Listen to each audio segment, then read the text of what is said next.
So welcome everyone. I just wanted to let you know this is an actual Zoom meeting, not a webinar. So please mute yourself. It's up to you if you want to have your camera on or off. We are going to be fielding questions through the chat today. So if you do have questions, feel free to drop them in the chat.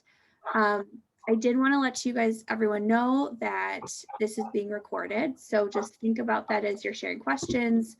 And also you're welcome to introduce yourself, but you're not required to. And just with questions, we're happy to discuss anything that we talk about today, but we're probably not going to delve into individual child specific cases just to protect everyone's confidentiality. So my name is Verity Sandell. I am an attorney with Matt Cohen and Associates. And today we're going to be talking about transition from early intervention to early childhood education. I'm going to let Elizabeth introduce herself, and then I'll tell you a little bit more about me. And just a reminder, if you can mute yourself as you join us.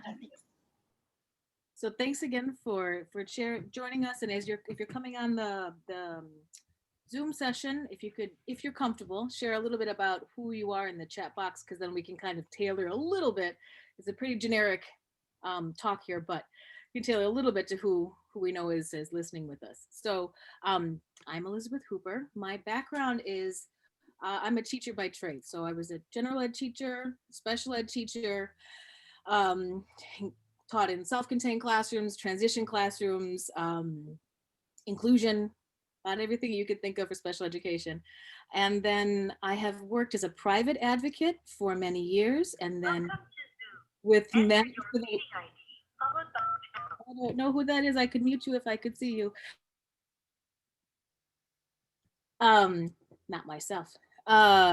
So as a private advocate, I worked for a while, for about 4 or 5 years, and then I've been with Matt for the last 5 years. And I also, pardon me, if you can see from my board behind me, I'm also an executive functioning coach, which I really enjoy because I get to keep teaching.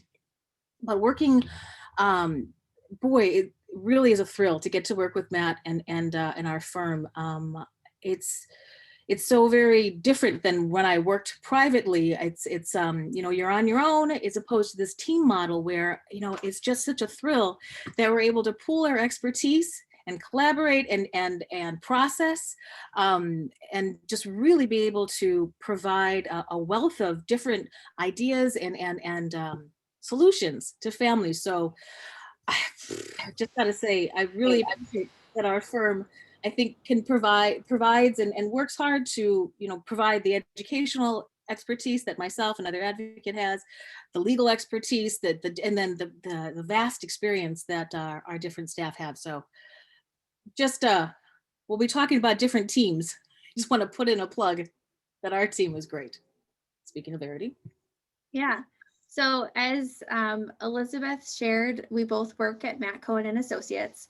We're a law firm and we focus on education law. So we represent children and families, specifically in special education and other educational matters. And we also represent mental health and mental health providers and other human service providers as well.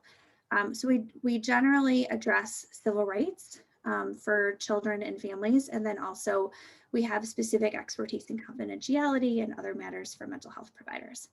And not only do we have attorneys, but as Elizabeth shared, we have advocates, and we're really lucky to get to work on a team and give both options to our clients. Today, we are talking about a topic that is near and dear to my heart. It is about the transition between early intervention services, or EI, to early childhood education services from the school district. So we're going to talk first. I'm going to go through some of the differences between the two systems, and I'm going to talk about what the transition process is like. Elizabeth is then going to share some advocacy strategies for, I'm going to do kind of like the wonky procedural stuff, and she's going to talk about the human piece of it, like what happens when you're actually at a meeting.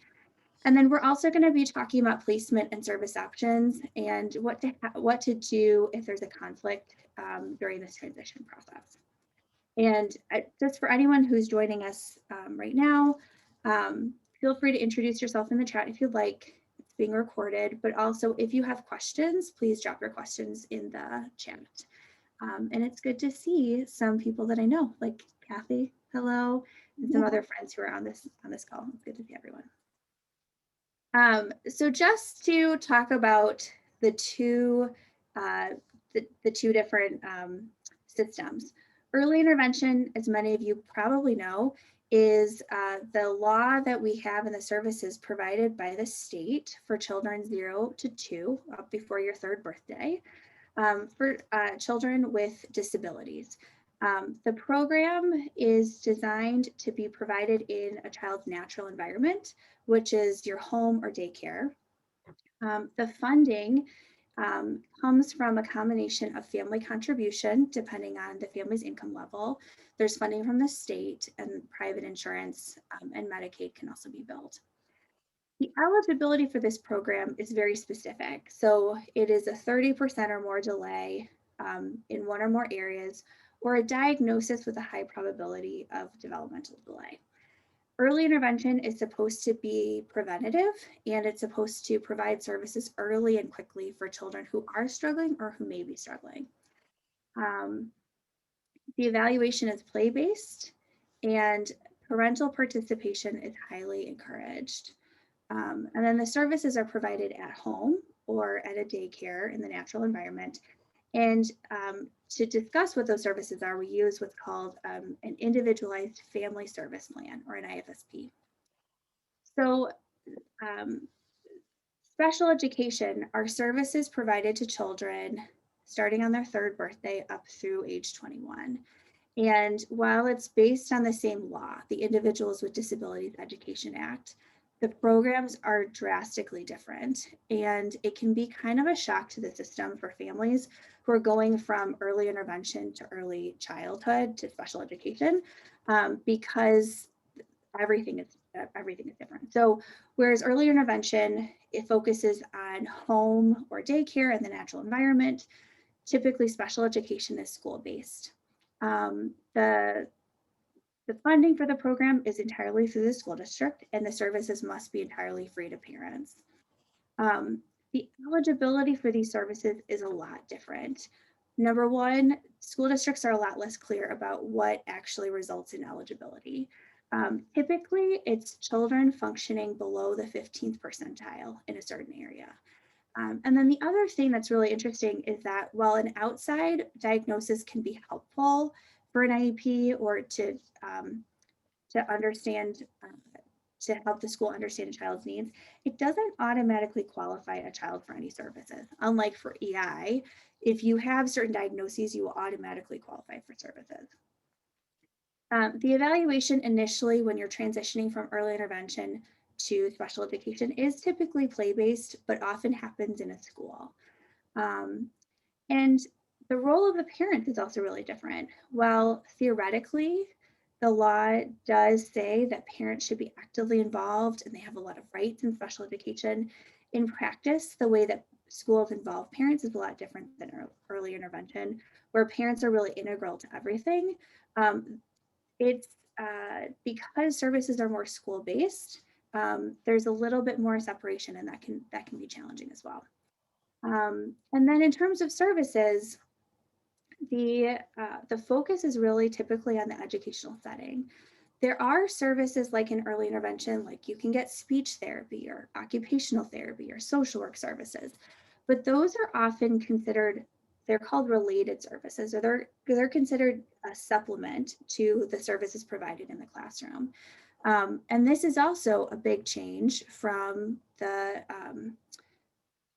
from early intervention, where the developmental therapy or social work or speech therapy is really the ballgame. It's the bulk of the services that you're receiving. So often children are offered a lot fewer of those related services than they were offered in early intervention. So I just wanted to go through the transition steps. I don't know if you guys are familiar with the transition, the required steps between early intervention and when a child turns 3. But essentially, the transition between early intervention and special education should start around when a child is about 2.5 years old, or 2 years and 6 months. And that's the point that the early intervention service coordinator must begin talking with the family about this transition. There's also a requirement that within the 4 months before a child turns 3, that there's an annual review. So if an annual review is not otherwise due, the team is supposed to come together and have an annual review of the IFSP, or the Individual Family Service Plan, to make sure that it's up to date about the child services in progress.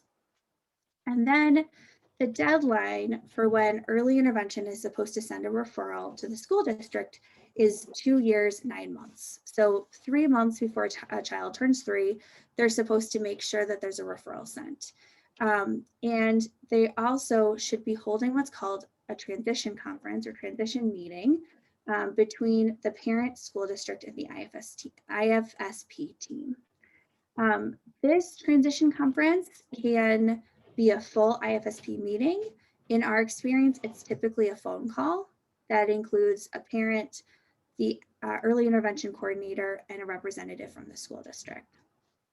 And then sometime between 2 years, 9 months, and a child's 3rd birthday, the school district is supposed to evaluate the child and determine if they are eligible for an IEP. And if they are, have an IEP and so a placement in place by a child's 3rd birthday. And it's at this kind of 2 years, 9 months to 3rd birthday that sometimes becomes tricky. And sometimes some districts are really good about sending those getting those referrals and starting the evaluation process on time. And some districts, there's a gap. So I'm going to focus today on the evaluation under the IDEA for preschool, for the services for children who are over 3. So while a school district's obligation to provide services to a child starts on their 3rd birthday, they're supposed to start this evaluation with enough time that everything can be completed before they turn 3. Like I said before, the assessments are usually play-based. Typically, families will be invited to the school district, and there will be a few hours set aside for the assessment. And similar to early intervention, a lot of the evaluators will give the child activities to work on and may do some observations while they're there. Now, I do want to say COVID has changed a lot of this, right? COVID has really, we all know COVID has turned our lives upside down. So there is definitely a delay in some evaluations for children coming from early intervention, going to special education. And there was a time when a lot of districts were pausing their in-person assessments.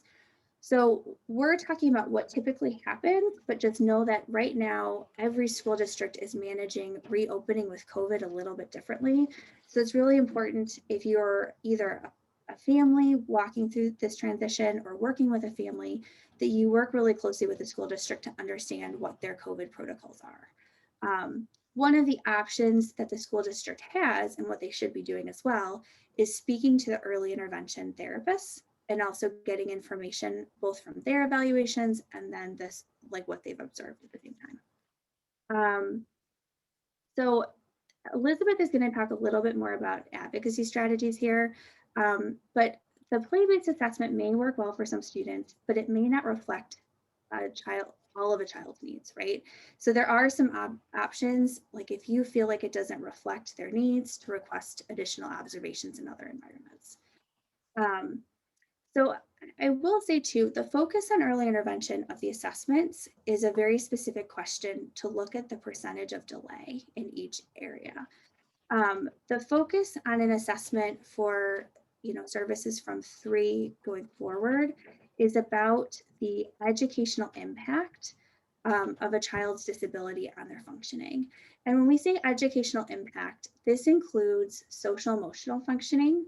In Illinois, we have social emotional learning standards, and so those are academic too. It also includes things like fine and gross motor skills and speaking and listening. But I will say this special education system through the school district is more of a deficit focus, whereas early intervention is more of a developmental focus. And that also can be jarring to families, right? Personally, I love the developmental focus of early intervention. I wish that we could bring more of that into special education, but that is currently a gap in where the law is at this time. Verity, can I interrupt for a second? There's Yeah. I think, a compelling question right here. It says that the question is 5 months too early to start evaluating? 5 months before the 3-year birthday? No, and I would actually be really thankful that your school district is being so proactive. I think honestly, it's great if school districts they can with parental permission, right? If you're open to it, they can start the process earlier. And honestly, it takes some time to do the evaluation well, to get the results, and then to provide placement and service options to families and give families an opportunity to really investigate before a third birthday. So it is great if a school district is trying to initiate it earlier, because then that will give you as a parent more opportunity to understand what's being offered. The other issue too is at this time of the year for children who turn 3 over the summer, districts often they should be moving the evaluations earlier so that they can have everything completed in time.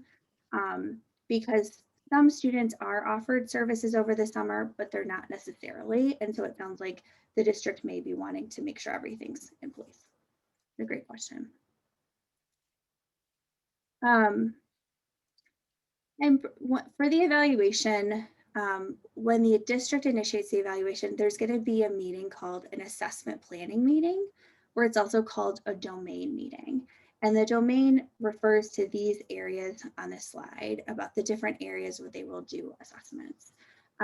Parents, there'll be a discussion with the team about areas that need to be assessed. For most students, academic performance will be included. And then there's vision and hearing and health status will be taken for most students as well. And then depending on a child's individual needs, there may also be evaluations in the social emotional functioning, communication, motor abilities, general intelligence, functional performance, and then there's kind of in other areas as needed as well. After that discussion, the district will create what's I refer to as a grid page, because it's just a page with a bunch of boxes with this information. And the district will ask for parental consent to evaluate. The district needs that consent in order to move forward. Often we get the question of what happens if, I like what they're doing on the evaluation, but they need to do more.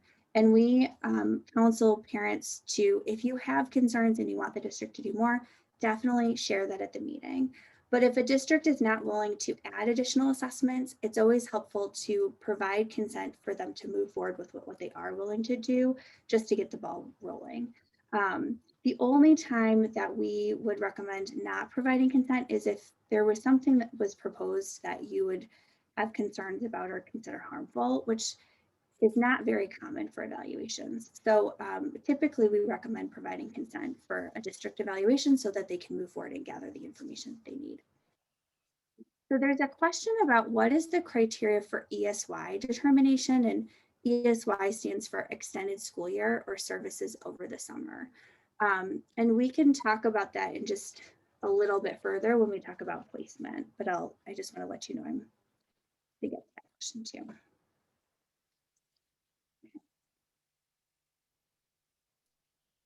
So after the domain meeting, after a parent provides consent and the evaluation is completed, the district needs to provide reports to parents. And Illinois now has a law where school districts are supposed to provide the evaluation results 3 days before a meeting to talk about the results of that evaluation. In the past, often districts might schedule an evaluation and the meeting to discuss the results on the same day.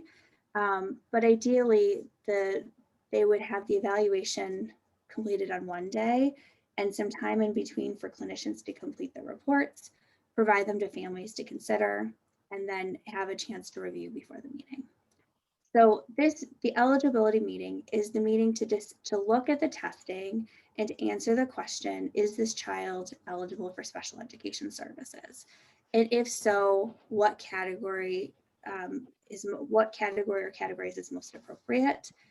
Often the meeting, if a child is eligible, the meeting to develop the plan for services will happen that same day, but it can happen anytime within 30 days of that meeting.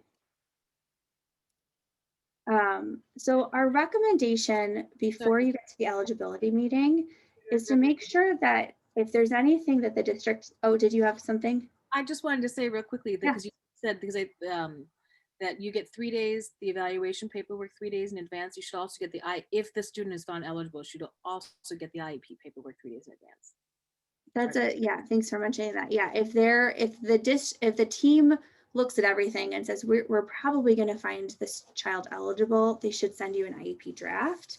But for an initial IEP, sometimes districts don't. I mean, if you're coming in with an IFSP, then there's good reason to believe that you might need an IEP. But I will say it's not guaranteed. Just because you receive services under early intervention doesn't mean you'll receive special education services. So thanks for that question. Before the eligibility meeting, we recommend if you receive parent rating scales or any paperwork that you're supposed to fill out, make sure you have provided that to the school, and ideally more than 3 days before the meeting, because they're going to need that information to write the reports. You can request copies of the evaluations. Schools are supposed to do this automatically, but it can't hurt just to give the district a heads up and ask for that. And then also just review the evaluations and the paperwork for accuracy and take notes. If sometimes there's typos or things that you want to clarify, and you can share that information with the team. We also recommend having someone come with you to the eligibility meeting. It can be really overwhelming to be there by yourself, even if it's a friend, a neighbor, a significant other or partner, or an advocate or attorney. Having somebody there will help the process. So I wanted to share a list of who is present in at an eligibility meeting, because there can be a lot of people. I think it's just nice to know when you're going from one system to another who's going to be present. So some of us on the call have probably been to quite a few IEP meetings, and you may know this already. But for your first IEP meeting, there's a lot of people there, and it's almost helpful sometimes to have like a diagram of who's there. So parents need to be there. And I will mention that, this is the term parent is actually pretty broad. It includes whoever is caring for the child. So that can be a foster parent or grandparents or guardians, or, family friend who's actually caring for the child day to day. It's whoever is providing the child care. There'll be a general education teacher, a special education teacher, and an individual who can interpret evaluation results. Often this will include like a psychologist if there's a psychological evaluation, an occupational therapist if there's an occupational therapy evaluation, a speech pathologist, etc. And then there needs to be a representative from the school district who can make commitments for the provision of services and be able to ensure that the IEP will be implemented. And I think this is especially can be tricky in larger school districts where for smaller school districts, maybe the principal or the case manager at the school is familiar with all that information. Sometimes in larger districts, there are so many different programs, they really need to have specialists at the meeting who can say, these are the schools that we have, these are the services that we have. But somebody like that should be there. And sometimes they're called a district representative. In smaller school districts, you might actually have the assistant superintendent for special education. And sometimes they're also called the LEA rep. So if you see on the signature page, it'll say LEA rep, and that stands for. Yeah, LEA stands for Local Education Agency, or which means school district. Thanks. If the child will qualify for bilingual services, there may be a bilingual specialist or teacher. If there are behavior concerns, there should be somebody who's familiar with positive behavior strategies. often a social worker, but it could be a behavioral consultant or a specialist. And parents can also invite anyone having knowledge or special expertise regarding the child. So this could be an outside therapist that you're inviting, or the school district could ask to bring in other people from the district they think would be helpful. And if you need a translator, they'll also provide one. Just need to ask me. Yes, thank you. Yeah, they're required to provide an interpreter for meetings if you require that. And they're also required to translate important documents. That means the evaluations, the IEP. And that is definitely, while school districts should be doing that, some school districts are better at knowing that than others, and it can't hurt to ask for that in advance too. Um, so there's a question about when you're talking about eligibility, does the eligibility category matter? And honestly, sometimes there's a list of 13 different eligibility categories under the IDEA. Um, one of the most common for children, for young children in Illinois, is called developmental delay, and it's a category we can use up to age 9 in Illinois that says there's some sort of delay. We're not exactly sure exactly what the cause is, but we know that this child needs services, and it's kind of a catch-all. And that often can be appropriate for a child transitioning from early intervention to special education. As a child gets older, children with developmental delay early on may later have eligibility under learning disability, sometimes intellectual disability, sometimes autism, or sometimes like a speech and language disability. So services are not typically limited by disability category. And there's a difference between your eligibility category on your IEP and then any sort of independent or private diagnosis. So a child can have a diagnosis without being eligible for an IEP, and vice versa. A child can have an IEP without a medical diagnosis. But there's two times that the eligibility category is important. And the first is if a child has a diagnosis of autism, that's helpful to make sure that's the category in the IEP because there's special considerations that Illinois law requires school districts to take for children with autism. And that includes their sensory needs and their communication needs. So that can be helpful. And then this is pretty not very common, but for children with more significant needs, occasionally they'll need a separate day school, even as young as preschool. And the separate day schools in Illinois are licensed just to serve children in specific categories. So if there is a specific school that you're looking for, you would want to make sure the eligibility category lines up with the categories the school is licensed to serve. Verity, about 5 minutes. Thanks. Okay, so these are the categories I was just talking about. Like I said, often for young children, the most common I would say are developmental delay, um, autism, speech and language impairment, sometimes multiple disabilities, but any of these could technically apply. So if a child is found eligible, then the team is going to create an individualized education plan or IEP. And it's going to, it's similar to an IFSP, but it's a little bit different in that it includes strengths, present levels and concerns. It has goals, accommodations and modifications, considerations for supports like a shared or dedicated aid.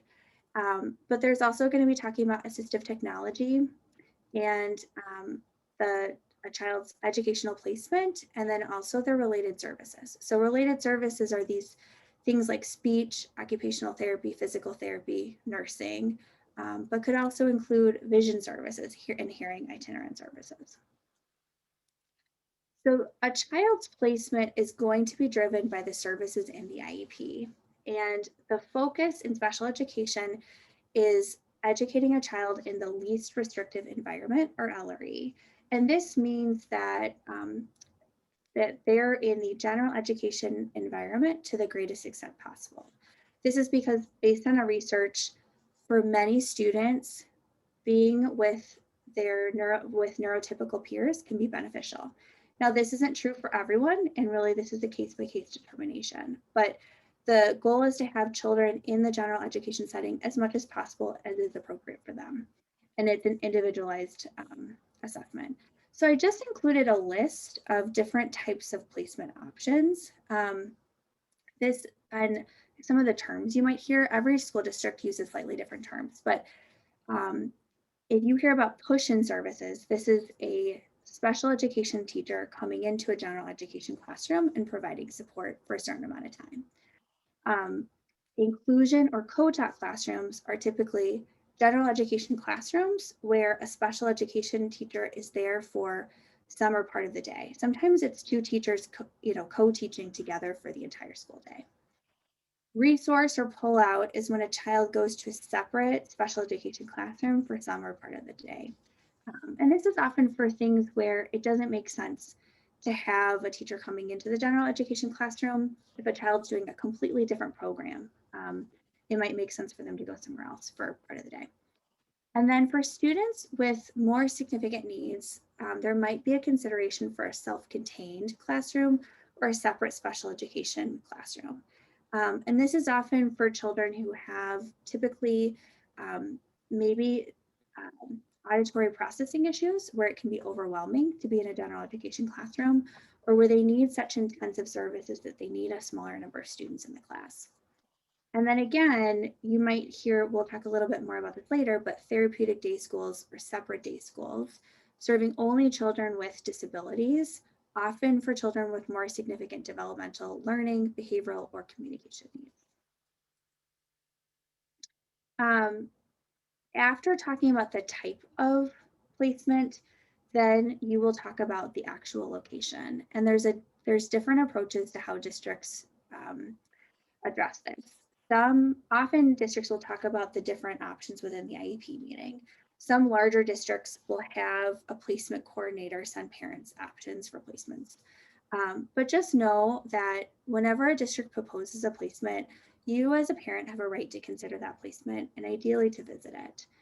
During COVID, this has been changed, right, because of COVID precautions. So often right now, schools aren't offering in-person visits because of wanting to limit exposure, but schools are doing remote or virtual visits as well.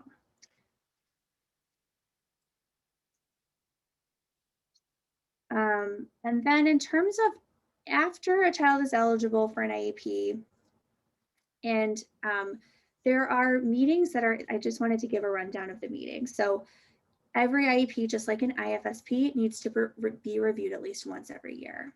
And then at least once every 3 years, a school district needs to reevaluate a child. This can actually happen up to once a year, but it has to happen at least once every 3 years. And in addition to that, parents can request IEP meetings at any time. Schools have to respond within 10 days. Most often, school districts will say yes and they'll schedule a meeting.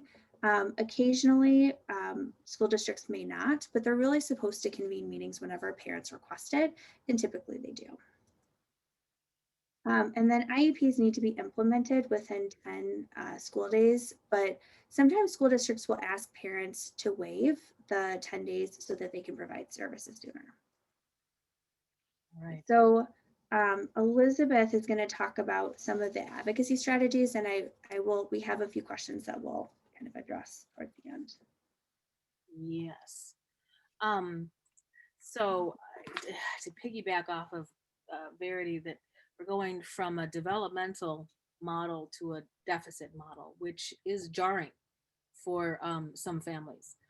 Also, so that what we're talking about too is that the providers, that the clinicians that you're working with, they tend to be in early intervention, they tend to be private clinicians, they are well experienced, and again, they're more like, hey, what do you need? Let's meet, what do you think would be helpful, versus demonstrate to us that you need to have the service. That's the line for the part for the 3 and above, 3 to 21. You need to demonstrate a need for the service. So again, just to brace you and families, that's can be jarring. And and I'm going to speak in very, very broad strokes here because I was a public school teacher that did the 3 to 21. But in general, the staff have less experience and less knowledge. So when Verity is talking about working with your early intervention staff to really get a very, and I'll repeat myself again in a moment here, but clearly we want to make this point here, really work with the early intervention staff that know you, that know, or that for the families that know the kid, to have very clear data for present levels, as well as what works, what doesn't work, and just really get as much as you can out of the clinicians that are working with with the children now, to help bridge this this transition. I'm going to encourage also that being more flexible with school staff, because again, early interventions kind of like, hey, what do you need? I'll meet you there. I'll meet you where you're at. Schools, it's more like, this is what we're doing. I'm speaking in very broad strokes here, but it's a little bit more like a structure, like an institution, right? Oops, can you go back up, Verity? I'm almost, I'm just gonna keep working it. Go back up one slide. Thanks. Oh, yep, they're right, perfect. Okay. And then again, in early intervention, there's a little bit more hand holding, right? Just like, hey, this is what you need to do, and patience and kindness. So, boy, I really don't mind it sounds that 3 to 21 is so bad, but it's jarring. All right. I really want it for family to be prepared. But I encourage, then also, as Verity was saying, that the role of the parent is unclear. So we're encouraging you to be active and encouraging families to be active advocates. Again, either with working with us to help. Sometimes we help coach behind the scenes so that families feel more comfortable and prepared. And sometimes we help at the meetings and all of the above, but helping that the family is clear on what are priorities. All right. So I put these 3 things in here that IDEA is supposed to prepare students for 3 strains, right? Really in areas of independent functioning, further education, and future employment. And I can deeply appreciate, as you're looking at the 2-year-old with 9 months, you're going, wow, what are we going to doing, when you're 21, 22 years old, right? It feels kind of crazy pants. But if you're not thinking ahead, and then as in teacher terms, backwards planning, you can get stuck, right? You need to have a vision of where we're going. And IDEA is very clear with these ideas, these strands, to help guide us in what is that long-term planning that we should be considering. And then again, backwards planning to, okay, what does the kid need high school, middle school, and then in grade school, and then in early childhood? What early childhood skills do they need so that they're prepared as they go forward and are able to meet their goals? All right, now I'm ready for the next slide. Thank you. All right, so again, we talked about evaluation some, but I'm gonna, as Verity was saying, that ideally early intervention, and typically this does happen. However, if early intervention providers are not reaching out to the districts, we are encouraging that you do. And in general with schools, while you're transitioning, you don't typically look back at the team. You do to gather information, but for next steps, you look at the team you're going to, because that's the receiving team and that's who's going to be doing the programming going forward. So if you're, especially with COVID, everything is kind of wonky, funky, right? Just reach out to again, continuing to work with the early intervention providers, but reach out to the school district. And I put a couple of pieces in there. Just, it sounds kind of silly, but you can just call the general district number and say, hey, I'm trying to get an early childhood, transition early childhood. What should I do? And then you should get forwarded, or just Google the district name and early ECE. And then that also will give you just specific people. It's because as Verity said, time is of the essence, and 3 years we're ready to go. So going back to, again, it's the play-based assessment. It does look very organic and natural, which it feels neat. Kind of like with early intervention, where you're seeing the family, like you or families sitting on the floor playing, and during that time, typically they're the assessors are weaving in, like, do you understand your colors? Do you understand, up and down? Can you protest? Can you request things? So they're kind of weaving it, trying to do it in natural settings. Sometimes I'll take a kid out to the playground and say, hey, let's see how you navigate the playground for a PT assessment. So they try to do it with authentic assessments. But like Verity said too, they're that's not all of it. They can do, for instance, more formal speech evaluations, a variety of things. So that goes back to that domain, the grid, where speak up and say, I think we should evaluate these areas. So again, going back to that deficit model, you can bring to light areas of deficit so that appropriate programming is in place. And then I think if it's not clear that caregivers and families involved and the early people working with the children, if their input isn't being solicited, you want to make sure it's been shared. It could come in a couple different forms. It can come in the form of at the domain meeting. Well, you have parents and caregivers have lots of opportunities, but a couple of key junctures at the domain meeting, at IEPs, and then also as a part of the IEP, there is a section that's called the parent concern section. And that's a place where the caregiver can talk about their priorities and share their input. And that's always a space that you can create and say, nope, I have parent concerns, or parent can, you can help parents to advocate for this. No, I have a parent concern and I want it documented. And as an advocate, that's a very meaty place. We go back and we say, wait a second, school, you guys knew this. Why didn't you adjust? So I really recommend that you voice and then ask, did you write that down? Documentation, because that's a big difference too, I find, because in early intervention, it's more like, what do you need? We're doing it, kind of more responsive. Sounds so bad, but it's helpful to have things documented so that if teams change or you move or things adjust, there's a paper trail that's supporting what you've been talking about over the years. And people like myself can go back and say, wait a second, what's going on here? And then again, so as Verity was saying, this evaluation that the school proposes may not be comprehensive enough, may not have the depth and breadth of what you're looking for. So if you don't mind, Verity, next one. You can ask the early childhood people to go to observe at daycare. You might want them in your home. It's up to you, especially with COVID. I don't know. And then so if you don't want them in your home, you can make videos and share the videos so that they're able to see what a student is able to do in a variety of settings. So again, you're really providing a wealth of data points. So part of an eligibility is you're not supposed to use just one data point. You're supposed to use a variety of different a multidisciplinary approach to what's reflective of the child, but we really want to have a comprehensive view of, how are you in this setting with this person, with different, so the more information you can provide to early childhood, the early childhood people, not only will that help with the eligibility determination, but also programming and understanding the student's needs to kind of get that learning curve sped up. And I with private evaluators, like Verity was saying, it's really helpful to get time evaluations in a timely way to be considering for this early childhood transition. I will forewarn you, we review and we support clinicians to do and writing their recommendations in a way that schools are going to hear them. So many well-intended clinicians will write, well, they would benefit from this. And an early intervention model, that would be okay. And then from 3 to 21, where if it's a deficit-based model, you need to demonstrate need.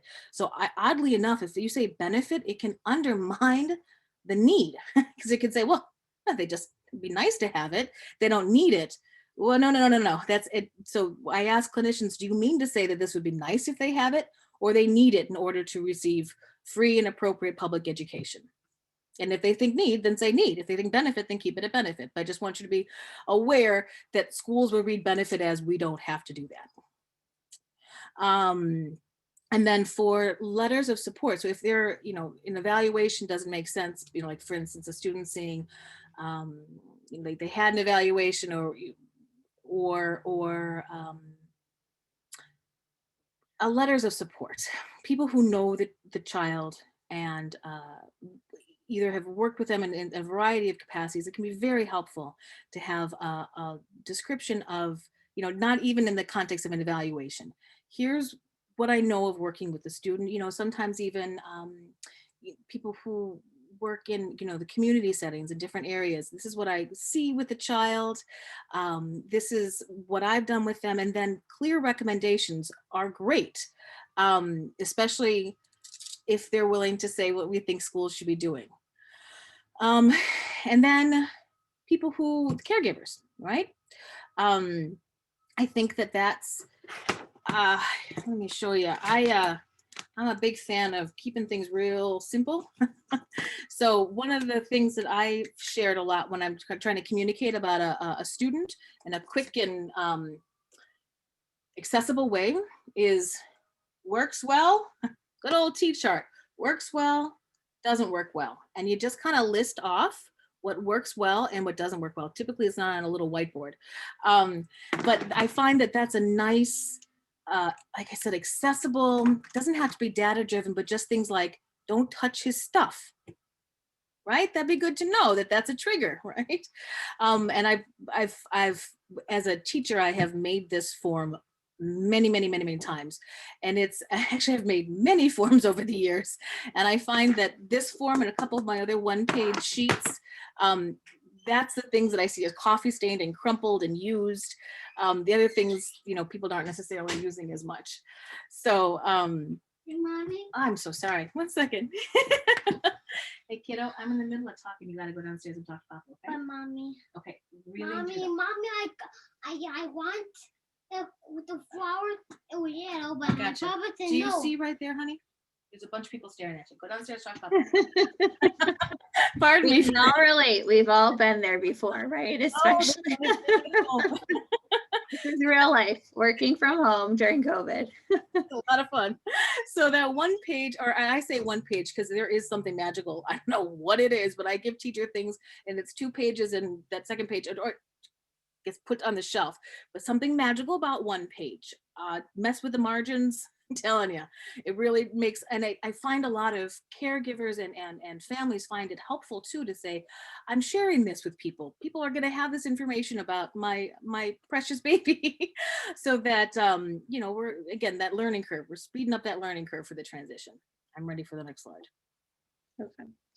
Just a reminder, you have about not much time. So, okay. So transitioning, I did a lot of work with this as a special ed teacher, working with families and finding very concrete ways to communicate to the student, what is the transition going to look like? So if you're able to visit, making a video, asking the school to make a video of the school and the surroundings and just a variety of things. You could ask the school to share pictures or download the pictures. I will forewarn you, staff often change. So you probably want to give a little, if you've got some students who can be a little black or white, just a caveat that this might not be the same person, but look at the smiley face. They're lovely. It's a lovely school. And then, if you're in the building, take pictures, ask for pictures, but things that are concrete. This Hooper book that I'm talking about. So this is something, I made and then people liked and they kept saying, could you keep making it? I didn't feel like it was that big a deal, but it was basically, I went around and I took pictures from the perspective of a kid of different things like the bathroom. The outside of the bathroom and the cafeteria and the playground and the office staff. And what families said is they would go and they would, when we're talking about the transition, just talking typically for any little kid is difficult. Like I said with my kid, I pointed and I said, look, people are looking at you. Having something concrete to look at is great. And so parents would say, yeah, we would flip through that book and we would talk about it endlessly. It helped with managing fears, bringing up, bridging the gap for the kid, right? So they have some idea of what to expect as they make this big transition for themselves as well. Next slide. All right. So actually, Verity, it was funny when you said the diagram. I wanted to share real quickly. When I sit at IEP meetings, I do make a diagram. I'll make like, here's the shape of the table, just, and I'll say, here's the door. Maximilian, you gotta go away, bub. Okay, hold that thought, sweetie. So then I'll say like, here's the OT, here's the speech. I won't necessarily need their names, but I'll remember what their role is. Then I can turn to them and I say, okay, OT. So I understand this and this, right? And who the people are too. I find actually making a diagram, I do find very helpful. You can come over here, come downstairs. So key players. So after that, you got to be quiet though. Mommy, Maximilian, you are not listening. can I do? No. Yes. Elizabeth, if you want me to take over. Thank you so much. But I think I'm okay. We're gonna drop. All right. So pardon. So sorry for the interruption. Oh, you're doing. Oh, thank you for the kind words of encouragement. So key players. I was a case manager, and I asked every family, please reach out to me first, because that should be the person who's monitoring the programming, except for CPS, that's also a special education teacher typically. So that should be your first point of contact. And hopefully that person is going to go and say, hey, speech pathologist, what's going on, right? They're kind of the hub of communication and hopefully resolving conflicts. School secretary, ooh-wee, they are the fabulous to know. Hello, little one. Speaking of people at home, oh, you're adorable. So Mommy, can I have the green color? school secretaries have so much information and are such a gatekeeper for a lot of resources. That again, buddying up with the school secretary, really great idea. Directors often have a lot of sway as well, but you'd be surprised. Sometimes the secretaries, like really telling you, secretaries really are good people to be buddies with. And then directors and then typically in the related service staff. So kind of an order of who you want to be buddies with in the sense. And then communication systems. I cannot say enough about this. I will try to be concise though, as I can't say enough about this. A system versus just let's ad hoc communicate, because ad hoc typically is reactive, it's after, and then therefore after the fact, and it's negative and complaining versus communication systems, if they're done well, they're structured, they're deliberate, they're positive, and they're proactive. So one is, I'm also just put a little, I know allergies and things, you gotta be mindful of that, but treats at meetings, I've had so many, like the IEPs where the families bring treats, those are the meetings that the staff are like, I can't wait to go, what are they gonna bring this time? No pressure, but I'm just saying, something friendly and even kind words or gifts are great. They go a long ways, because most of what schools hear is concerns, and it's great to hear appreciation, because I'm telling you, they're going to hear you more when you are complaining. If all they are hearing is I'm concerned, if you sweeten it up a little bit, they're going to hear you more. Next slide. All right, so communication systems. I don't suggest you come in and say, this is how we're going to communicate. I suggest you first ask, how do you typically communicate? And then see if that's going to work for you. Like, we have a daily sheet that goes home and it does this, this, and this. Okay, hey, could we just maybe tweak it? Instead of talking about bathroom as much, we're also talking about eating, right? So we just make small tweaks with their current plan. That's ideal, because you're working with what they're already comfortable with and they're already set up to do. However, if that doesn't work out, I have several other ideas that I found very helpful. Monthly team meetings were great, because again, that's that proactive, we're all going to talk, we can plan together. There's a unit about butterflies coming up. How can we all kind of wrap our heads around how to support that kid? Daily communication sheets, and then weekly progress notes. One last thought about communication. I highly recommend you get it documented in the IEP, so that's not something that it'd be nice if you do. They're obligated to and legally bound to communicate with you in the manner that you agreed to. Done with my slide. Okay. So we're now going to talk just a little bit further, just some reminders, and this is true of IFSPs too, but I think it's just a helpful reminder to to know that the I in IEP stands for individualized. These decisions are specific to each child, and the IEP must meet your child's individual needs. Typically, early childhood programs are half-day programs, but occasionally children need more. And there are full-day options. Occasionally, school districts will have a child in 2 different half-day classrooms to provide more services. So just know that if what the district is offering may not work or you're concerned about it, ask questions and ask what's available. And as I mentioned before, there are private therapeutic schools that can offer even more intensive services. Some of these are offered by school districts. Some are private schools that school districts will pay for more intensive needs. And so if you're at that point of needing more intensive services, you can also ask your district about that. On this too, I just wanted to get back to the question about extended school year services or services over the summer.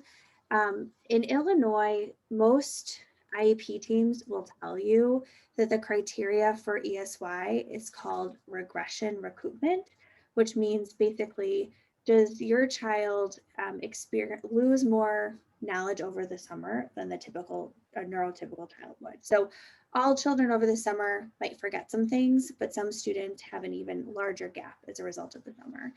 And that's definitely true. If a child has significant regression over the summer or over other school breaks, that's definitely a reason to get extended school year services. But that's not the only criteria. The other criteria for extended school year, it's called when children need additional time to work on other critical life skills. And some children with more significant developmental delays might just need more time to work on their goals and their IEPs. And that's also a valid reason to get extended school year services.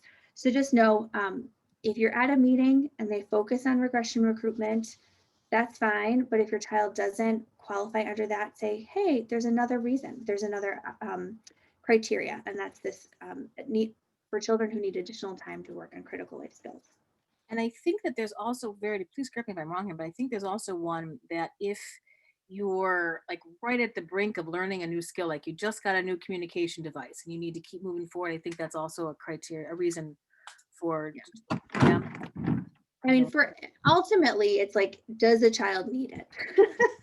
So there could be lots of other categories, but yes, you could make an argument for, just like Elizabeth was saying, that if you recently got a new communication device and you need time to work on learning that, that could definitely be a reason.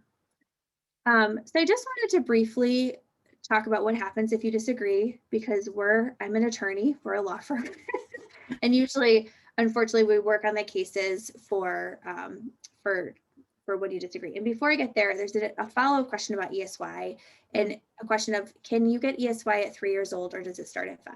And it's a great question. Yes, you can get it at 3 years old. It starts right away. And there's specific laws that say districts cannot limit it to certain age groups or categories of disability, or tell you that we don't do that here. Some districts might say we only do 3 weeks or 5 weeks or 6 weeks, but technically they can't limit it. And if a child needs something that's different, a district is supposed to make arrangements for that. So if there's a disagreement, just know that even though the way that school districts interact with parents is often a lot different than an early intervention team, parental participation is still critical for this process. And parents have rights to be informed about evaluations, to get copies of documents ahead of time. They need to provide consent for evaluations and services. And if there are concerns, the concerns should be documented and addressed in an IEP. The first place to address any sort of disagreement or concern is at the IEP team meeting. And I wanted to share some options for if you have a conflict. One is a really great service that not very many people know about. It's called a facilitated IEP meeting. And you can request this through the Illinois State Board of Education. They send, essentially, it's like a mediator to the IEP team, the IEP meeting, to help the district and the parent work through an IEP. And they have training and strategies that can often help resolve conflicts that have come up. I've participated in a few IEP facilitated IEP meetings, and they're just lovely. I'm a major fan. And the nice thing about it is that it's free to parents, so it doesn't cost you anything. If you've gone through an IEP meeting, you don't necessarily have to do a facilitated IEP meeting, but you still have a disagreement. You can request what's called mediation through the state board. And that is where you go to a meeting, the parents, a few members from the school district. You may or may not include attorneys, whether you have one or not. And you try to see, with the help of a third party mediator assigned by the state board, whether or not you can resolve your concerns. A mediator is not a hearing officer, so they're not going to decide if you're right or wrong, but they're trained in trying to help parties reach an agreement. And it's something that you can file on your own. We will do this on behalf of clients. You can use an attorney, but you don't have to have an attorney to go to mediation. And ultimately, if there's a major disagreement, you haven't been able to resolve it, you can request a due process hearing. It's an administrative hearing called a due process hearing. And for this step, it would definitely be helpful to have an attorney. Another option I just wanted to mention briefly is that you can always request independent educational evaluations from a school district if you disagree with an evaluation that they do. And if you request this, the school district might either agree to pay for a private evaluation, or they might file a due process complaint on their own and then actually go to a hearing to determine if it's needed. Just so you know, if you request an independent evaluation and the district files due process, a parent can always withdraw their request if they're feeling like they don't want to first go through the hearing process. The other thing to know is that you can seek independent evaluations on your own at any time and provide those to a district, and the district has to consider that. And that's something that we recommend that most families do, just for your own understanding, to get another perspective. If you have the resources through insurance, or sometimes you can get it paid through Medicaid or other sources, it's really helpful to have independent evaluations in this process. And then sometimes at IEP meetings, you'll hear schools talk about the difference between clinical and educational related services, especially in the transition from early intervention to early childhood services or special education. There's no actual legal difference. There's no legal categories of clinical or educational. This is kind of a false dichotomy that's set up. But if this does come up at a meeting, I would just always bring everything back to the educational need and the reason they are asking for that service. And just remember that communication is an educational need, right? Our social emotional functioning is an educational need. So a lot of the things that we might not consider like academic are still educational needs and still important for IEPs. And then assistive technology, this is really critical. It can make a big difference for kids. Often we don't necessarily think about it for younger children, except in the context of communication. So for children who are nonverbal or have a communication disorder, having a speech generating device, or SGA, can be crucial to helping kids have language and be able to communicate. But it can also include predictive text software and audiobooks, adaptive items in the classroom or at home. And there are assistive technology evaluations that can be completed, and Illinois has a lending library to try out devices too, which is helpful if a school district wants to try something, they don't have it, they can get it from the lending library. And oh yeah, just chime in that assistive technology can usually is defined as either high tech or low tech. So low tech can be an adapted spoon. Makes a huge difference, but that's assistive technology. That's and it great. should Yeah. be done with an evaluation where it's just real quickly, it's a very different evaluation than typical, because it's based, you do a feature match where you decide, okay, typically along the lines of the student's cognitive, motoric, and then socially, what's the setting that they're going to be doing using that technology in either high or low tech. And then you say, okay, I think these are going to be some features that's going to work, voice, human voice and different.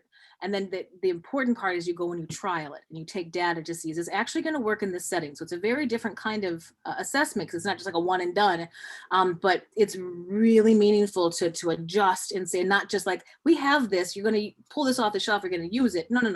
What do you, and again, going back to that I, right? what are your individual needs, and then pairing the technology with your needs versus the opposite.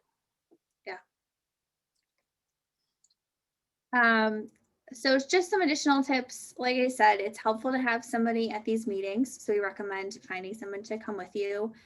Private evaluations can be really helpful. When in doubt, ask questions.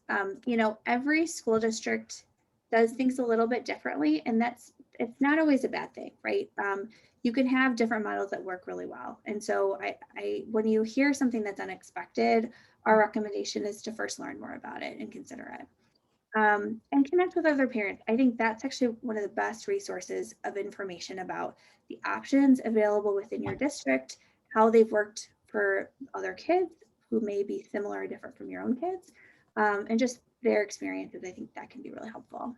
And And if you, some districts have special ed regular, I'm so sorry, the special, it's called the parent teacher, and then there's sometimes this special ed. So like there's a PTA group that is meant for people who have families with disabilities. So just again, if you're looking for a cohort, I find that's a nice place to start. That's great. Yeah. And there are some like parent groups too. Either some are district specific, some are geographic specific, but those can be really helpful as well. And then if you need to, seeking support from an advocate or an attorney can be really helpful, from going to a meeting, to, talking about a situation, or just going through questions or reviewing documents. Okay, so we have a few more minutes for questions. I have our contact information up here if you guys want to reach out to us later, but feel free to drop your questions in the chat and we can address any other questions. Again, you're welcome to email us too. Or you can call 866-787. That's our office number too. Lots of people can answer your questions.